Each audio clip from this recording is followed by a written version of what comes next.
is yonder. This is down in my studio space in Algoma, Wisconsin. It's a brick and mortar storefront here on Steel Street, and our goal in the community is to engage people in the arts. Yeah, looking for the microscopic organisms, zooplankton and phytoplankton. I would love to find some cladocera. I think they're some of the most interesting critters you can find. There's all these diatoms in the front that are translucent, and they might take a lot of time, but that'll add a lot, that last layer. When we decided to do this and we decided to apply, Jody and I started kind of bouncing ideas off of each other. So the first thing I did was I went to Jody's Instagram page. I just started snooping around on her images, thinking I'm gonna find some inspiration here. Like Jody and her connection with Lake Michigan is really profound. So there were images of her paddling, especially.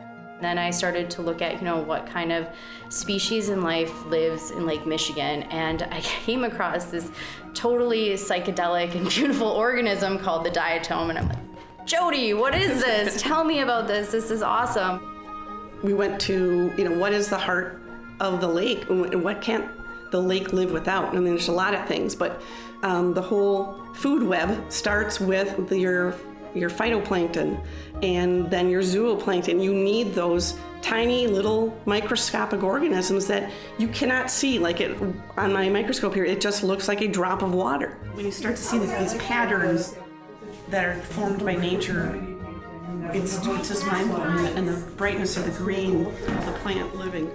And I brought in the idea of the water molecule, that itself, and how Don worked that in. I just love through the sky, almost like a constellations guiding us. In Manitowoc, my school is about 6 blocks from the lake. And one of the first activities I have them do is we go sit on the front steps so they can't see it.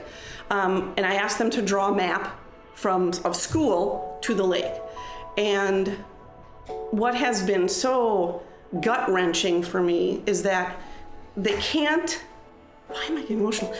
They don't even know that Lake Michigan is 6 blocks away from our school. You just walk out to the road, you look left, and it's there. So many kids today have not even been to the lake, living in Manitowoc, living in Two Rivers, that it really made me sad, and it makes me sad thinking about it. That has inspired me to infuse it into my teaching as much as possible. And along with that, how do you connect kids? How do you get emotion, and how do you get kids to care about things? It starts through art. Are there 3 ropes to pull? 3, 2, 1, pull! It was an absolute honor to work on this project.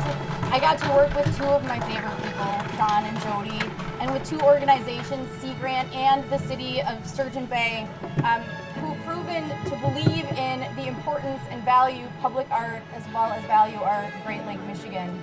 It is our job to help preserve and save our Great Lake Michigan. Thank you to Seagrant and the city of Sturgeon Bay and everybody who's involved with this. And thanks for educating us, and here's to 50 more with Seagrant.